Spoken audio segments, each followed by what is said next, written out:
내 아버지, 아멘. 우리 아빠, 아멘. 그 아빠 이름을 우리가 불러도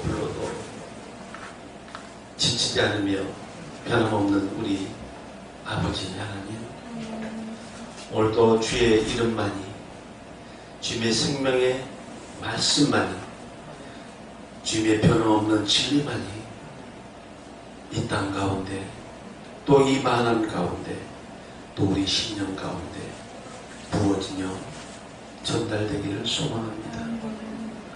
오늘도 세상의 소리는 저 뒤편으로 물러가고, 우리의 소란한 마음도 저 바다 밑으로 가라앉으며, 오직 예수 그리스도의 진리의 은혜의 생명만이 수면 위를 떠올라 이 만화임을 덮으시며, 다시 한번 창조하셨던 그 질서에 따라서 오늘도 다시 한번 만화임을 재창조하여 주시고, 다시 한번 어그러진 부분들을 다 잡아주시며, 우리 일그러진 형상들이 오직 하나님의 형상으로 다시 회복될 수 있는 귀한 시간 되게 주님 오늘도 일하여 주옵소서.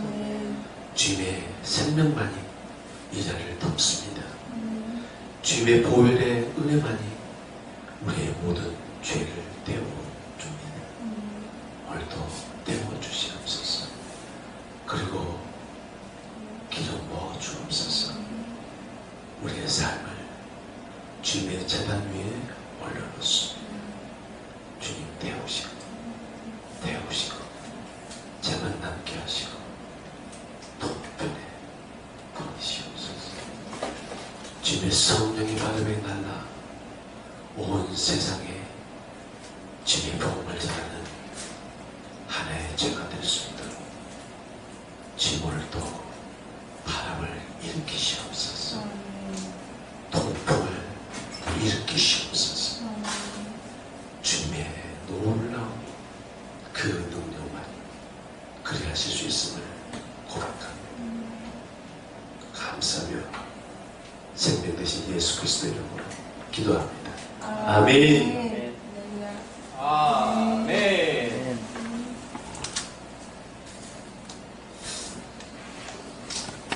오늘의 이 제2주에 나오는 기도는 내 평생 처음 해보는 단어들로만 가득 찬것 같네요. 아멘. 그렇죠? 이 저 밑에 깔려있는 죽어버린 단어들을 주님 오늘도 수면 위로 올려주신 것 같아요. 감사합니다. 자, 오늘의 말씀은 요한복음 16장, 요한복음 16장으로 가보겠습니다. 5장에서 7절까지를 우리 메인으로 선포하겠습니다. 요한복음 16장 5절에서 7절까지.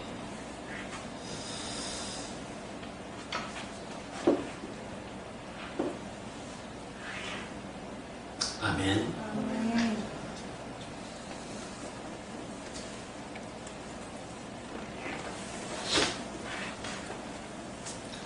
같이 읽겠습니다. 시작.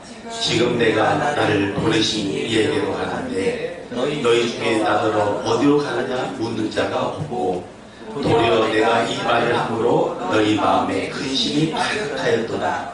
그러나 내가 너희에게 실상을 말하노니 내가 떠나는 것이 너희에게 유익이라.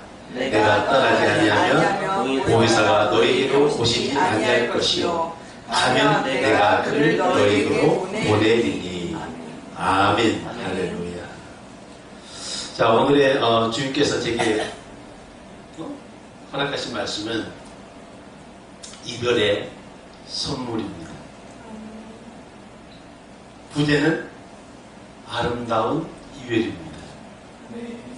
주제도 있고 부제도 있어요.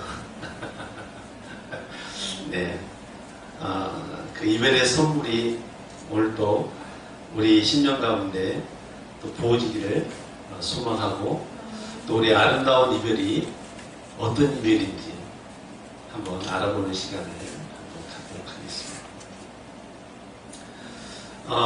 이별이 무엇일까요? 서로 나누어져서 떠나는 것. 그 이별의 전제는 먼저 만나야만이 이별이 있는 겁니다. 그래야 분리되고 떨어지고 그러면 서로 자신의 방향으로 나아가는 거죠. 그게 바로 이별이라고 합니다. 그래서 많은 시간을 공유하는 것, 이별 앞에 있는 우리가 가졌던 겁니다. 이별을 하기에 앞서서 우리는 삶을 같이 나누었고 또 생명을 나누었고 또 그 많은 삶의 시간의 공유 동안 서로를 위로하면서 서로를 사랑하면서 때로는 내 마음에 억한 마음도 있고 때로는 내 마음에 속상하고 서운한 마음도 있고 하지만 주님의 사랑이 우리를 덮으셨기에 그거는 우리에게 관계 속에서 문제되지 않는 하찮은 거죠. 그래서 우리 예수 그리스도의 생명으로 그 많은 시간들을 서로 공유하면서 우리가 살아야만 그 이후에 이별이 있게 되는 거죠. 그래서 우리가 그 이별이라는 것이 필연적으로 올 수밖에 없는 이별이 있습니다. 우리 삶은 태어나서 꼭 한 번만큼은 그 어느 누구도 피해갈 수 없는 죽음이라는 이별을 갖고 있습니다. 그 죽음이 우리에게는 믿는 자들에게는 죽음이 영생으로 가는 길목의 하나의 체크포인트지만 어떤 이에게는 그 죽음이 사망의 골짜기로 이끌어가는 아주 영벌의 형태로 가는 그런 죽음일 수 있습니다. 그래서 누구나 삶을 살아가면서 나이가 들어가면서 죽음은 우리 앞에 다가올 수밖에 없습니다. 우리가 죽음을 향해 가는 것일지도 모르고요. 죽음이 우리에게 다가오는 것일지도 모릅니다. 그 죽음만이 우리를 올가매고 또 우리를 힘들게 하고 죽지 않기 위해서 힘들게 싸웁니다. 그 죽음이 우리에게 필연적으로 올 수밖에 없는 이별이 되는 것이지요. 그래서 그 이별을 맞게 되면 우리는 그 많은 시간 동안 그분과 같이 공유했던 삶의 시간들을 회상하면서 슬퍼하며 또 그분이 잘 되기를 축복하는 그런 마음으로 이별을 하게 됩니다. 그래서 그 이별의 후에 일어나는 그 공백은 그분과 얼마나 많은 시간 동안 삶을 공유했느냐에 따라서 또 그분이 나의 삶에 얼마나 큰 영향을 미쳤느냐에 따라서 그 공백의 크기는 달라질 겁니다. 하지만 그 공백은 영원하지 않으며 그 공백은 메꿔질 겁니다. 채워질 겁니다. 우리는 그거를 잘 알고 있습니다. 그러면 우리가 이별을 할 때 아름다운 이별이라고 부제를 삼았는데 그 아름다운 이별이라는 것은 대체 어떻게 해야 아름다운 이별이 될까요? 세상은 남녀가 만나서 헤어지면서 가슴이 찢어지도록 아파하고 또 밤에 잠을 못 이루고 울면서 그리워합니다. 그 그리움이 증오가 되고 그 증오가 우리를 사망으로 이끌어갑니다. 그거는 어떻게 보게 되면 아름다운 이별은 아니지요. 이별 후에 그걸 우리가 다시 삶을 살아가면서 공백을 메고 가면서 다시 한번 우리가 또 다른 만남을 살아가야 할 텐데 우리는 그 이별의 순간이 너무 크기에 그 이별을 우리가 주체하지 못하고 그 이별을 우리가 다스리지 못한 상태에서 우리의 삶이 무너지게 됩니다. 그래서 아름다운 이별이라는 것은 어떻게 우리가 생각할 수 있을까요? 실제 내가 아름다운 이별은 서로가 사랑과 존중하는 것, 또 감사와 평화가 유지되는 것, 또 서로를 축복하는 마음이 있는 것, 서로가 삶을 향해 항상 그를 기억하며 서로가 서로를 축복하는 삶, 축복하는 이별, 이게 곧 아름다운 이별이 아닐까라고 제가 한번 생각을 해봤습니다. 그래서 그 이별에는 감사와 평안이 깃들여져 있어요. 그 이별은 우리의 감정을 넘어서서 주님의 사랑으로 치료되어야 합니다. 우리가 살면서 이 감정이 얼마나 많은 스크래치가 나는지 모릅니다. 근데 그거 아십니까? 우리 업계, 제가 몸담고 있는 업계에서 감정을 키보드에 어떤 문자로 표현하고 있는지 아시나요? 느낌표입니다. 느낌표. 그래서 항상 우리가 글을 쓸 때 퀘스천을 하느냐, 느낌표를 하느냐 다르죠. 근데요, 그걸 프로그램할 때 그 느낌표를 무슨 의미로 쓰느냐면 부정의 의미로 씁니다. 느낌표 이퀄하면요, 같지 않은 이런 비교 현상들을 가져옵니다. 세상도요, 그 느낌표를 부정으로 씁니다. 재밌죠? 굉장히 성경적이에요. 우리의 감정이 진리일 수 없습니다. 우리의 감정이 그 순간에는 굉장히 우리가 집중하면서 그 감정을 느끼면서 그 감정에 따라 생각을 하지만 결국에는 진리가 되지 못하기 때문에 그 감정은 언제든지 왜곡되어지고요. 그 감정이 내 것이 아니었다는 것을 느끼게 됩니다. 그래서 우리가 그 이별의 감정이 우리에 속지 아니하고 그 하나님의 사랑으로 치료되어야만 됩니다. 그래야 우리가 바른 삶을 살아갈 수 있게 돼요. 그러면 오늘 제가 하고 싶은 얘기는 가장 아름답고 위대한 이별을 나눌 생각입니다. 그게 뭐? 예수 그리스도와 우리의 이별입니다.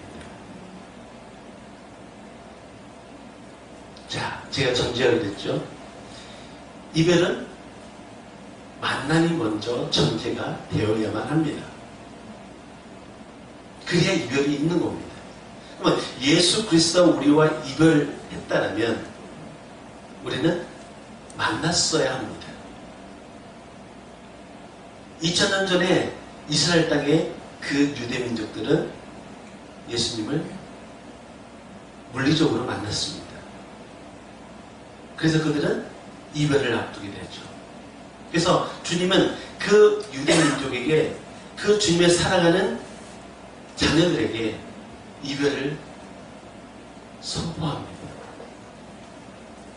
주님은 아셨기에 자기가 되돌아가야 되는, 나를 보내신 이에게 반드시 되돌아가야만 한다는 것을 아셨기에 그 수많은 사도들과 제자들을 이끌어 가시면서도 그 한켠에는 이들과 어떻게 이별하지? 이들에게 그 이별이 슬픔이 아닌 기쁨이라는 것을 어떻게 이들한테 알려주지? 라는 고민을 많이 하셨습니다. 내가 고민했다고 표현하지만 말씀 읽어보게 되면 그 뒤편에 예수 그리스도의 마음을 읽어보면 그런 마음이 보입니다. 그래서 그런 마음이 한두 구절이 아니지만 또 몇 개를 한번 같이 한번 우리 나눠보겠습니다. 요한복음 13장 33절을 같이 한번 볼까요? 요한복음 13장 33절.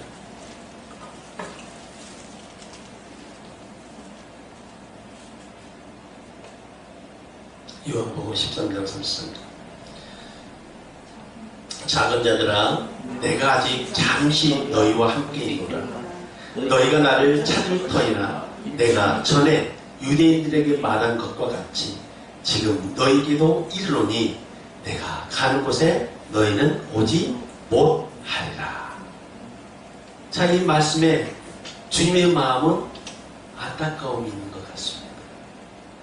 나는 가는데 너희는 오지 못하는 것. 나는 가는데 잠시 너희와 함께 있었고 이제 나는 가는데 어쩌니 내가 간 그곳은 너희가 오지 못하리라.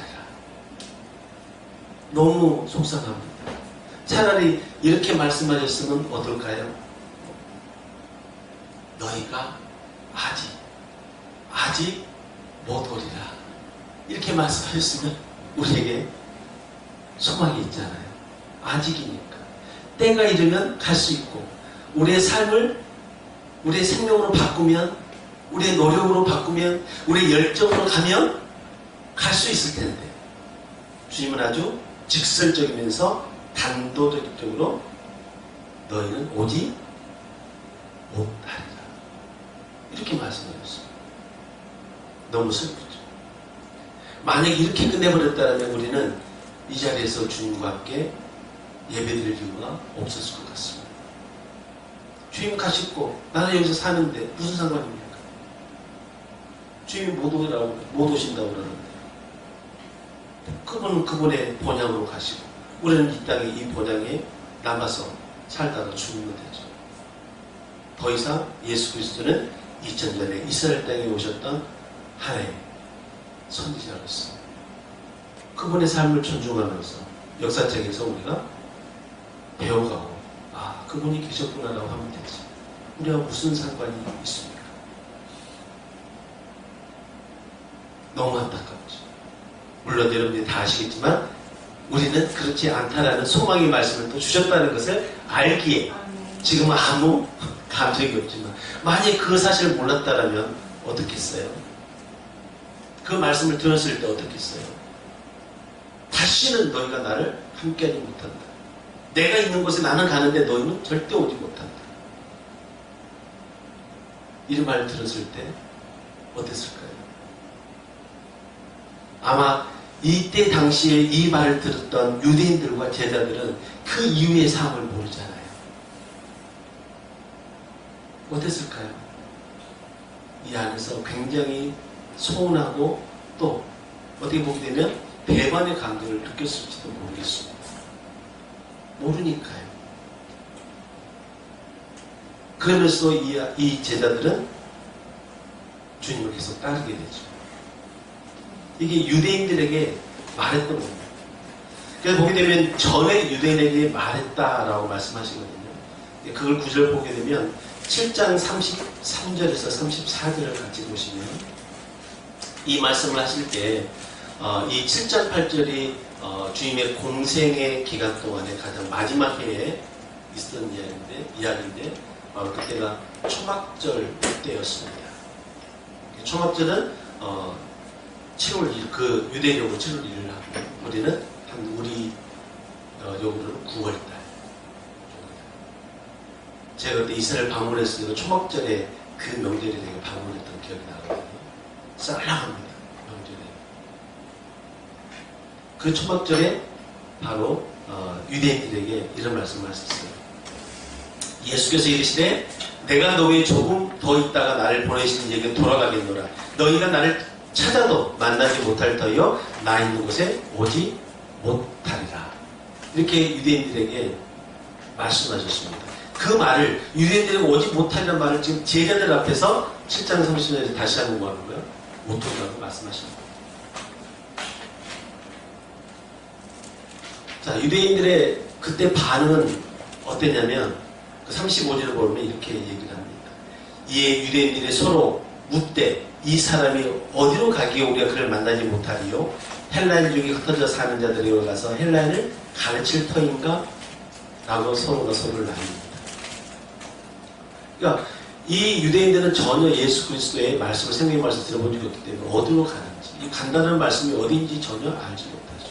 그러니까 항상 육체적으로, 육신적으로, 세상적으로 풀어갈 수밖에 없죠. 그러니까 우리 삶도 그렇습니다.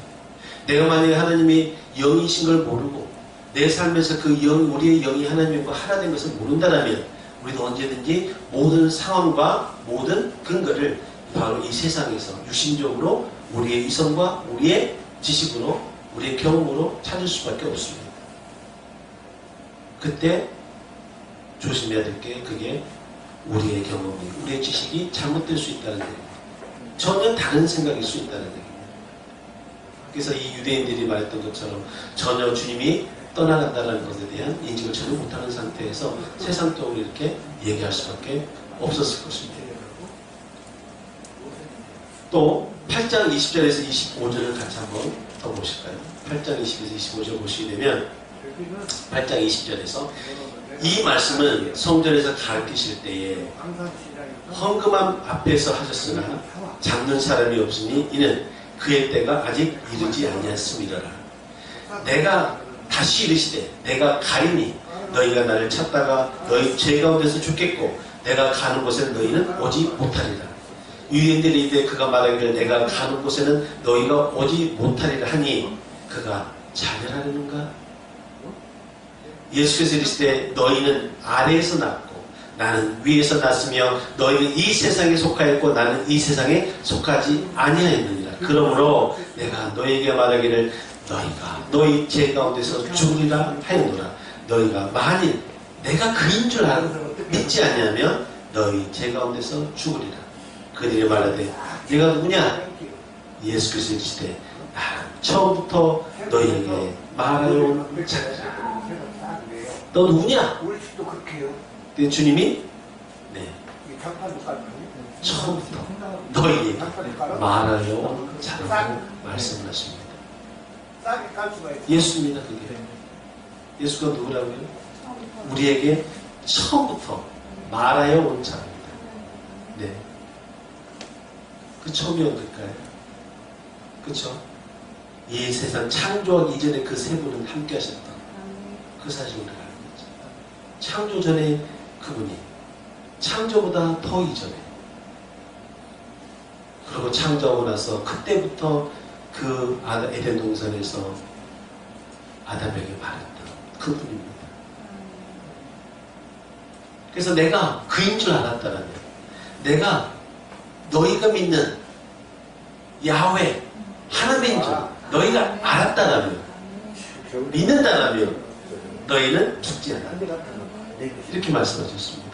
너희가 죄 가운데서 죽을 수밖에 없지만 내가 하나님인 것을 내가 너희에게 처음부터 모세를 통해서 십계명을 주고 그 넓은 광야에서 너희를 이끌었던 나라는 것을 너희가 알았다라면 그걸 믿기만 한다라면 너희는 죽지 않는 거죠.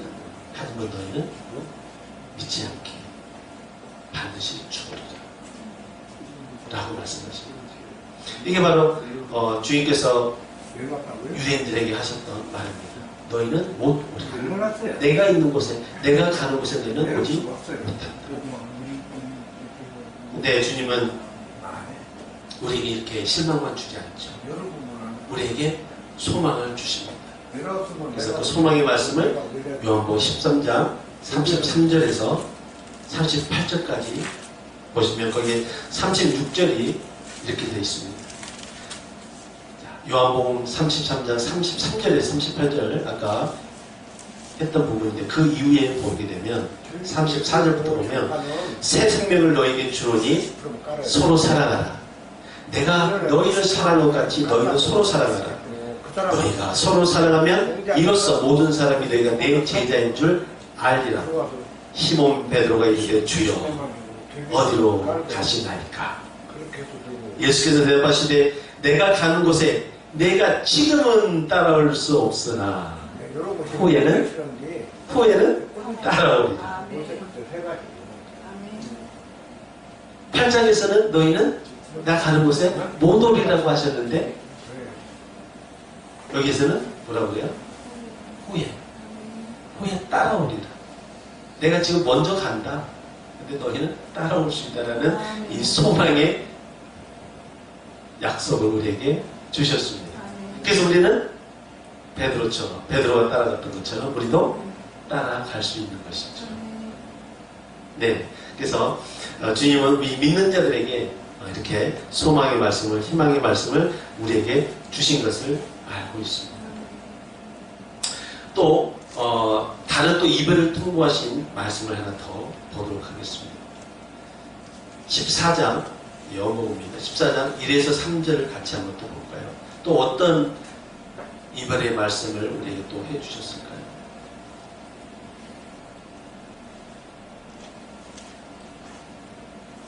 요한복음 14장 1, 3절 너희는 마음에 근심하지 말라.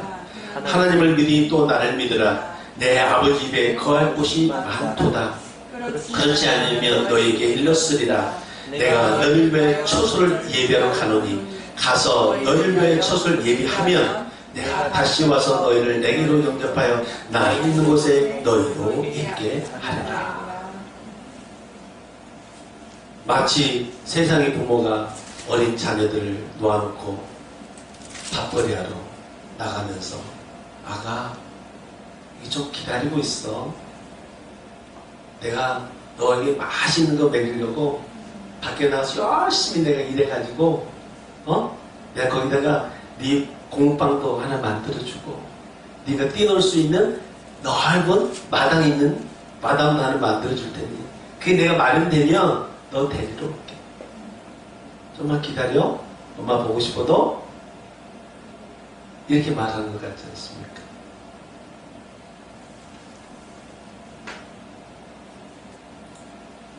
저는 어렸을 때 그런 기억이 별로 없지만 그런 부모의 소소한 기억들을 가지고 산 사람 많죠.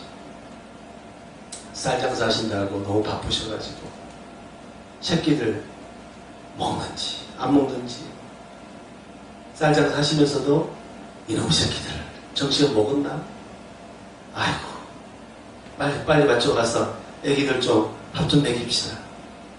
이러셨을 거예요. 저는 그런 데 별로 없는데 우리 건물주이신 우리 박사님 분명히 새끼들을 그렇게 했기 때문에 말씀하셨을 거예요. 안 봐도 화납니다. 그 주님이세요. 그 예수님이 지금 우리한테 이렇게 말씀하세요. 아가 잠시 이끌래? 조금만 이끌래? 내가 널 위해서 예쁜 집 마련해놓고 데리러 올게. 이 이별 앞에서 예수님은 우리에게 약속을 하십니다. 오시겠다고 약속을 하십니다. 근데 그 오실 때는 내가 처소를 예비해야 그때 너희를 영접하여 데리러 오겠다고 하십니다. 아직 우리가 여기 있는 이유는 우리를 위한 처소가 아직 예비되지 않았을 수도 있죠. 그래서 빨리 하늘나라로 가신 분들은 처소가 빨리 예비되신 분으로 우리는 이 땅에서 아직 할 일도 있고 또 주님이 저곳에 가서 살 수 있는 예비도 처소가 아직 ING 중인 것 같습니다. 하지만 우리의 약속은 반드시 이루어질 것을 믿습니다. 네. 자, 그 다음에 또 하나 16장 19절에서 20절 같은 말씀을 보시게 되면 이 말씀을 아주 기쁨으로 한번 읽어봅시다. 엄청난 이별의 선물을 우리에게 주신다고 하신 말씀입니다. 헤어지면서 요한복음 16장 5, 7절 16장 5, 7절 지금 내가 나를 보내신 이에게로 가는데 너희 중에는 나더러 어디로 가느냐 묻는 자가 없고 도리어 내가 이 말을 함으로 너희 마음에 근심이 가득하였도다. 내가 너희에게 실상을 말하노니 내가 떠나는 것이 너희에게 유익이라. 내가 떠나지 않으면 보혜사가 너희에게로 오시지 아니할 것이요 가면 내가 그를 너희에게로 보내리니. 예, 우리의 본문 말씀입니다. 내가 그를 너희에게로 보내리니. 주님은 아가 조금만 기다리고 있으래. 아빠가 너희 채소 예비하면 다시 데려오구마. 그랬는데 주님은 그 혼자 있을 우리 자녀들이 걱정되시.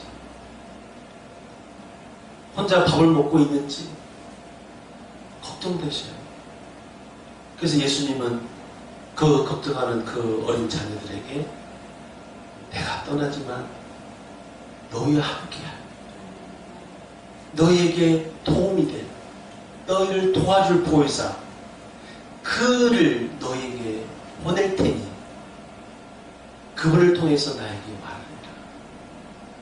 보혜사를 통해서 이 아빠에게 하고 싶은 말 있으면 메시지를 보내다. 그분은 내가 어디인 줄 알고 너희 말을 들어서 나에게 전달해 줄 수 있는 분이니 그분을 붙들고 있어라. 그분과 같이 해라. 그분에게 말하면 내가 나에게 말하는 것과 같다. 내가 다 듣는다. 그가 누구인지 아느냐? 내 것을 말하는 자다. 스스로 말하지 않는다. 그는 스스로 말하지 않는다. 내가 내 것을 말하는 자다. 그분 성령을 우리에게 보내주신다. 그분을 한번 찾아볼까요? 16장 13절에서 15절에 뭐라고 얘기하죠? 그분이 너에게, 내가 그를 너에게 보내는데 그는 어떤 분이시냐? 13장. 그러나 진리의 성령이 오시면 그가 너희를 모든 진리 가운데로 인도하시니 그가 스스로 말하지 않고 오직 들은 것을 말하며 장래를 너에게 알리시리라. 그가 내 영광을 나타내니 내 것을 가지고 너희에게 알리시겠습니다. 무릇 아버지께 있는 것은 다 내 것이라. 그러므로 내가 말하기를 그가 내 것을 가지고 너희에게 알리시리라 하였노라. 성령님은요 스스로 말하지 않으시고 예수 그리스도 내 아버지 것을 가지시고 우리에게 장래를 더 말씀하시고 그분이 하는 생각도 우리에게 알려주신다. 그래서 보혜사입니다. 파라클레토스. 양쪽에서 도와줘야지. 그분이 너희와 함께 있을 거야. 내가 떠나더라도 그를 너에게 보내줄 테니까 그분과 같이 있어. 내가 처소를 예비하면 다시 반드시 너희를 고와 같이 버려두지 아니하고 너희를 데리러 올 거야. 떠나시면서 이 약속을 이 어린 생명들에게 주고 떠나십니다.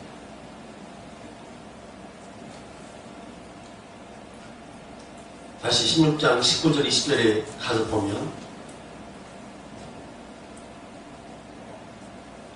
이 떠남이 너에게 유익이라고 하셨는데 그 유익은 우리에게 기쁨을 준다라고 말씀을 하십니다.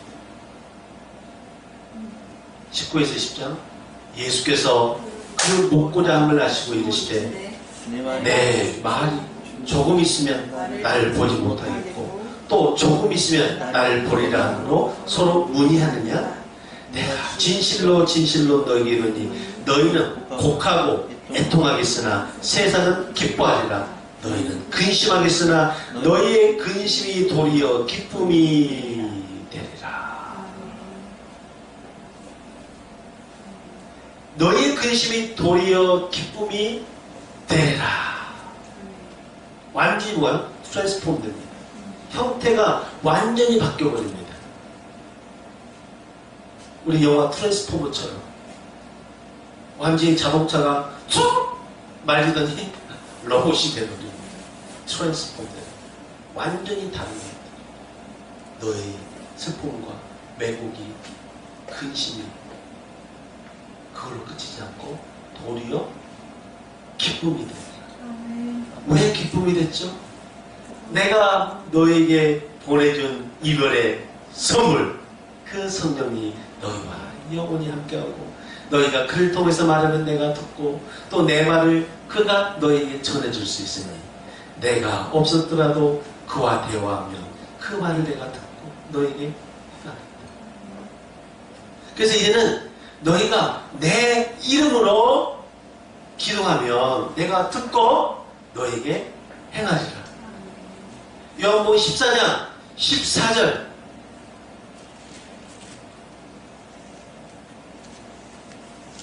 요한복음 14장 14절 내 이름으로 무엇이든지 구하면 내가 뭐 한다고요? 행하리라. 자, 이제는 너희가 내 이름으로 무엇이든지 구하라. 왜? 구하면 성령께 구하면 그 성령이 나에게 전달할 것이요 내가 아멘. 너희는 그냥 구하라. 구하라. 그럼 내가 행하리라.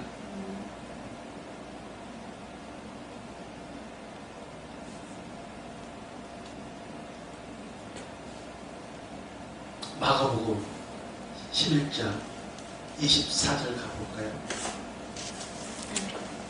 마가복음 11장 24절 가볼까요?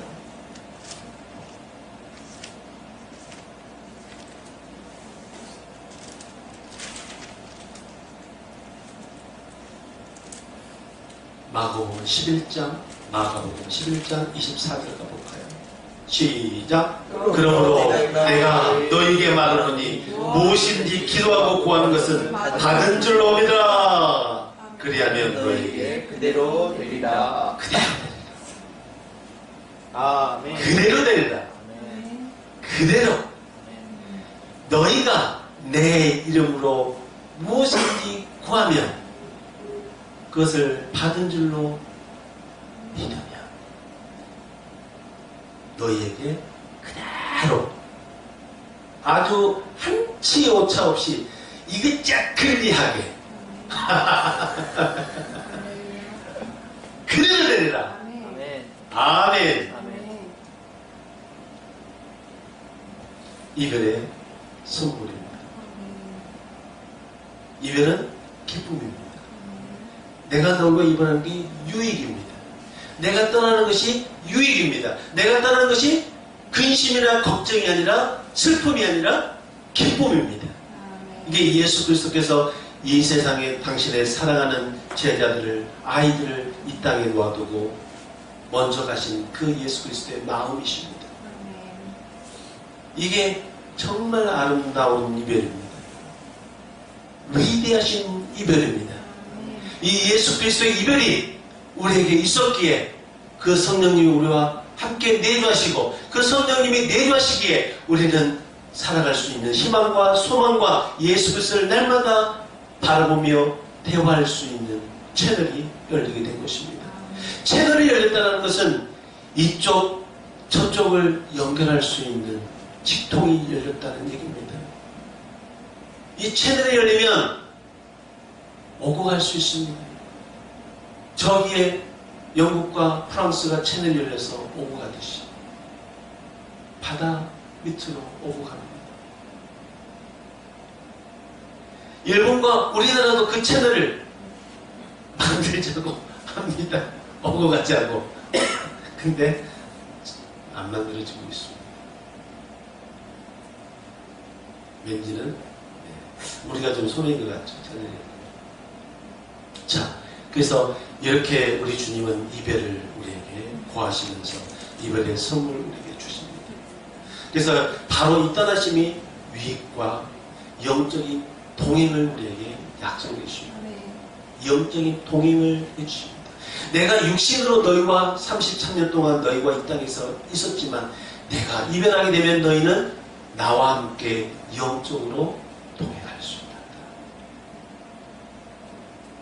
또 내가 다시 오면 곧 재림을 하면 너희에게 그 재림의 소망을 줄 것이요 영원히 죽지 않은 영생의 약속으로 부활할 수 있다라고 또 이별의 선물에 선물을 더해 주십니다. 너희도 부활할 수 있다. 바울사도가 말한 것처럼 육의 몸도 있다라면 영의 몸도 있다라고 얘기했던 것처럼 우리도 죽으면 영의 형체를 입고 예수 그리스도처럼 벽을 통과하고 이곳에서 이곳으로 순간이동을 하시고 그럴 수 있는 영의 몸으로 영의 몸 오신다는 그 부활의 약속도 주십니다. 혹시 그거 아십니까? 예수 그리스도께서 십자가에 못 박혀 돌아가실 때 이 땅 가운데 일어났던 일들 가운데 첫 번째가 휘장이 찢어졌습니다. 또 지진이 나서 무덤에서 잠자는 자들이 일어나서 예수 그리스도 부활할 때 그들이 거룩한 성에 들어가서 많은 사람들에게 보였다라고 마태복음에 기록되어 있습니다. 그래서 저는 혼란스럽습니다. 바울사도가 우리 예수 그리스도가 부활의 첫 열매 되셨다고 하셨는데 그러면 예수 그리스도가 부활하실 때 그 무덤에서 잠자는 자들이 일어나서 거룩한 성에 들어갔다는 것은 이 죽은 자들이 살아난 것은 부활이 아닙니까? 근데 왜 이거를 부활을 하지 않고 예수 그리스도가 우리의 첫 열매 되셨다라고 얘기하시는 거지?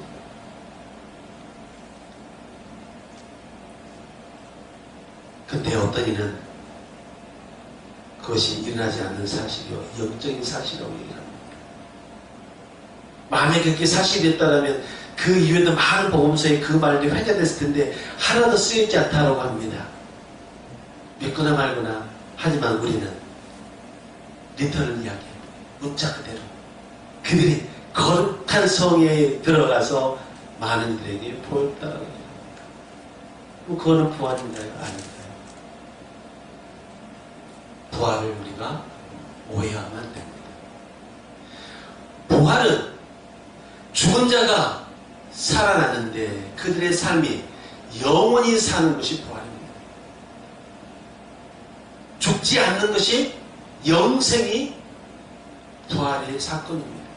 부활을 하는 이유는 우리가 다시는 죽지 않는 자로 영원히 사는 것으로 가는 것이 하나님께서 계획하신 우리에게 주신 소망적인 부활입니다.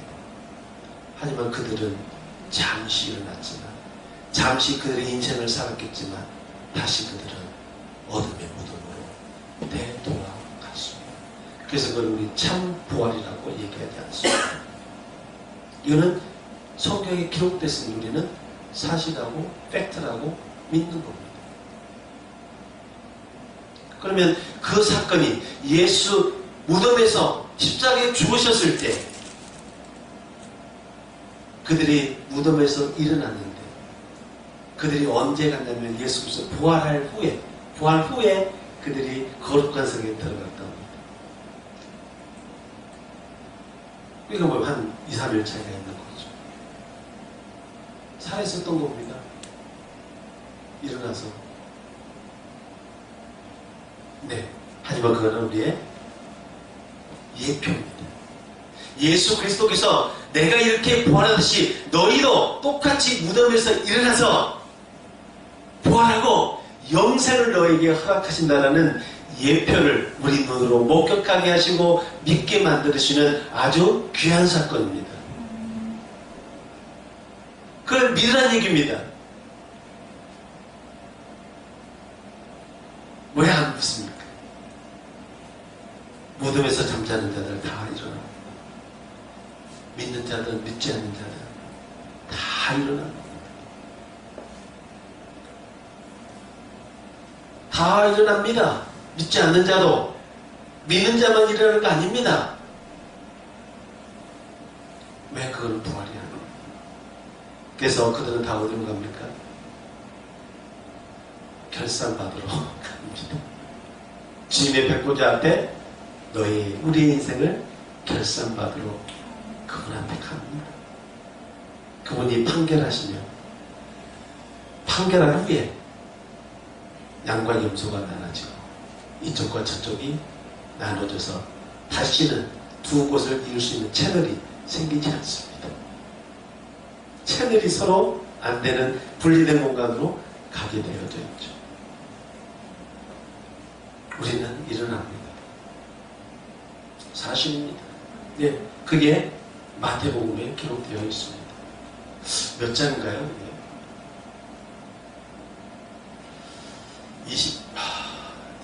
몇 장이 그렇게 되나요? 자, 여튼 그 이별의 선물이 더불어서 우리에게 부활까지 우리에게 약속하셨다는 것입니다.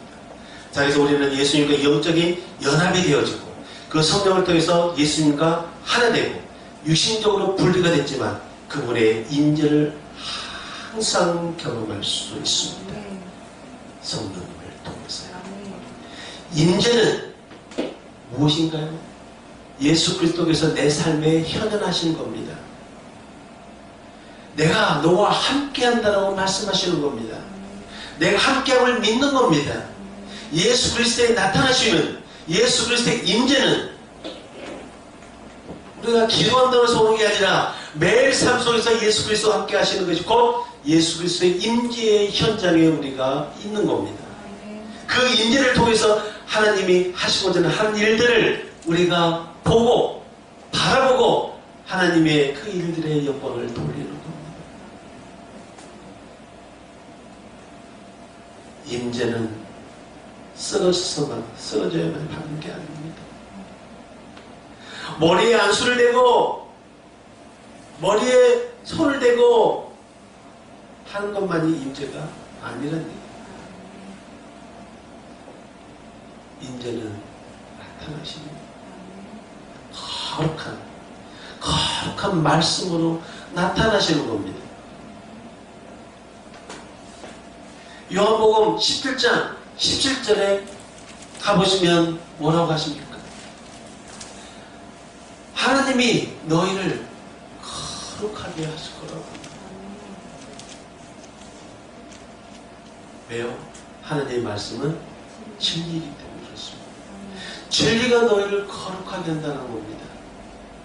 그러니 하나님이 우리에게 어마어마한 말씀을 주시는 겁니다. 내가 거룩하니 너희도 거룩하라. 할 수 없는 일들을 우리에게 명하십니다. 어찌 우리 거룩할 수 있나요? 거룩은 흠이 없는 것과 다릅니다. 완전 우리가 세상적으로 표현할 수 없는 겁니다. 거룩은. 근데 어찌 자기 자신이 거룩하다고 우리도 거룩하라고 말씀하실 수가 있습니다. 지킬 수 있는 것을 지키라고 하셔야 우리가 지키고 그 지킴을 통해서 우리가 구원을 받지요. 근데 하나님은 왜 그 지킬 수 없는 그 거룩함을 우리에게 내가 했으니 너희도 해야 된다라는 어마어마한 이 명령을 주고 가시는 겁니까? 그게 할 수 없었다라면은 그게 아니하셨겠죠. 할 수 있습니다. 17장 17에 곧 뭐라고 하셨다고요? 거룩하게 진리로 거룩하게 하옵소서. 진리로 거룩하게 하옵소서. 이 17장이 요한복음 17장이 무슨 장입니까? 예수 그리스도의 마지막 떠나가시기 전에 기도하시는 장입니다. 예수 그리스도가 이 땅에 남아있는 우리를 위해서 눈물로써 기도하는 장이 17장입니다. 내가 비옵나니 내가 비옵나니 내가 비옵나니를 3번을 말씀하시는 장입니다. 누구에게요? 하나님에게요. 왜요? 자기 자신을 위해서 비옵는 것이 아니라 이 땅에 남아있을 내 새끼를 통해서 다시 한번 복음이 전해질 그 자녀들이 걱정되기에 하나님은 비옵나니 비옵나니를 3번을 거듭하시면서 우리의 남아있는 우리의 인생들을 걱정하십니다. 염려하십니다.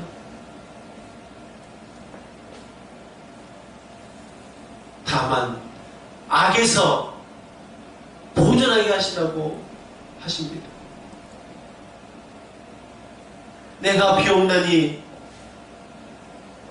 이들이 악에서 떠나서 악을 갖지 않도록 주기도문에 있는 것처럼 다만 악에서 구하옵소서를 여기에서 또 비워줍니다.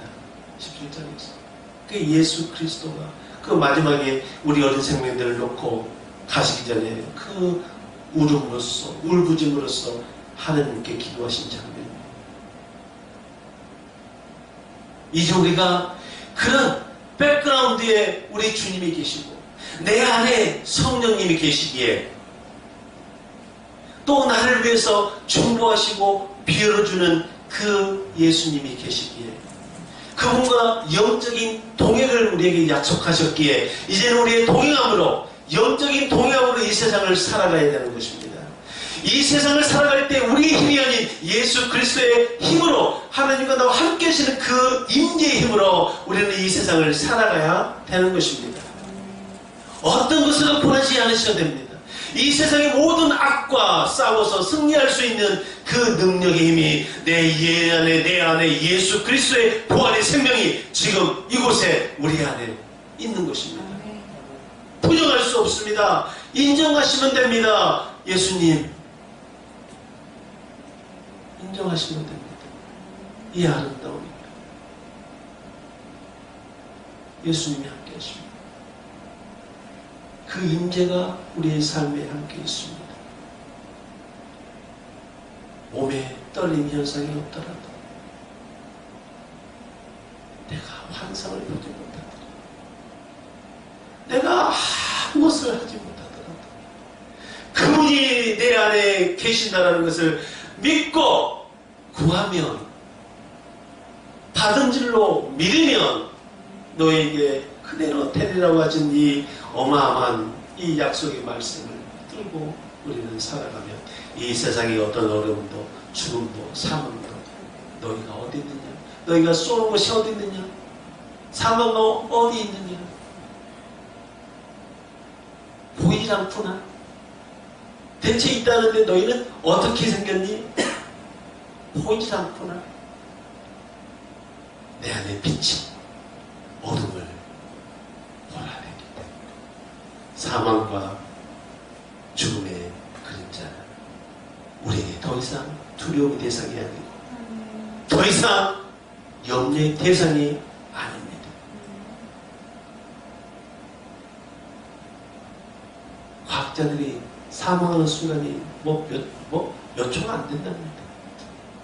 눈 감았다 뜨면 죽음이 됩니다. 눈 감았다 뜨면 우리는 그분의 품 안에 안겨 있는 겁니다. 그래서 사망이거든요. 너희가 쏘는 것이 대체 무엇이냐? 사명에 매여서 종 노릇하는 자. 히브리서에 말씀하신 거죠. 사망에 매여서 종 노릇하는 자에서 이제는 종에서 벗어나서 진리가 너희를 자유케 하리라. 사망의 목매임에서 사망의 쇠사슬에서 묶여있던 너희들을 진리만이 너희를 자유케 할 수 있다. 죄를 끊을 수 있다. 너희가 사망과 죽음에서 벗어날 수 있다라고 말씀하십니다. 그게 진리의 생명의 말씀입니다. 대초의 말씀이 계셨답니다. 이 말씀이 하나님과 함께 계셨답니다. 이 하나님이 곧 말씀이시랍니다. 그게 진리의 말씀인 겁니다. 그 진리의 말씀이 우리와 함께 있습니다. 거룩해 줄 수 있고요. 이 세상을 넉넉히 세상의 모든 것들을 다스리면서 살아갈 수 있습니다. 내가 아닌 그분이 계시기에 그분의 능력으로 그분의 힘을 입어서 우리가 살아갈 수 있는 것입니다. 주와 합한 자는 한 영입니다. 주와 합한 자는 한 영입니다. 고린도전서 6장 17절에 있습니다. 이 연합의 선물, 이게 주님께서 우리에게 허락하신 생명의 이별의 선물입니다. 축하드립니다. 선물 받으십시오. 포장지 뜯으셔야 됩니다. 포장지만 보고 예쁘다고 저건 안 됩니다. 포장지 뜯으세요. 선물이 무엇인지 보세요. 할렐루야. 네, 우리 마지막으로 고린도전서 6장 17절 외치면서 말씀을 마무리하도록 하겠습니다. 고린도전서 6장 17절. 동행입니다. 하나입니다. 시작. 주와 합하는 자는 한 영이라. 아멘. 아멘이십니까? 아멘. 주와 합한 자. 우리는 합한 자입니까? 아멘. 예, 이미 합한 자입니다. 주님께서 약속으로 우리에게 합함을 주셨습니다. 그래서 우리는 두 영이 아니라 따로따로가 아니라 다른 법이 아니라 하나입니다. 한 영입니다. 주님의 생각이 내 생각입니다. 그러면 내 생각이 주님의 생각이 태워지는 겁니다. 한 영입니다. 그래서 우리 하나님이 앞으로 나아갈 것은 주님이 이 아름다운 이별의 선물 우리에게 주셨습니다. 나와 합한 자는 나입니다. 나와 합한 자는 나란 얘기입니다. 그게 한 영이니까요. 그래서 우리가 예수 그리스도로 살아가는 바로 그런 하나님의 지체가 됐으면 좋겠습니다. 아멘. 기도하겠습니다. 무엇이든지 기도하고 구하는 것은 받은 줄로 믿어라. 그러면 너에게 그대로 되리라. 이별을 통보했을 때 근심과 슬픔이었지만 이별의 선물을 너무나 큰 것으로 우리에게 주셨습니다. 바로 예수님과 한 영이 되게 하시는 성령님을 우리에게 보내주셨습니다. 그분은 스스로 말하지 아니하시고 오직 들은 것을 말하며 장래를 우리에게 알리시는 분이라 하셨습니다. 예수님 것을 가지고 우리에게 알리시는 분이라 하셨습니다. 성령님, 오늘도 주님의 것을 우리 각 사람에게 알리시옵소서. 주님의 영광을 나타내시는 성령님, 지금 이곳 마하나임에 주님의 영광으로 나타나시옵소서. 바라고 기도하고 소망합니다. 예수 그리스도 이름으로 기도합니다. 아멘.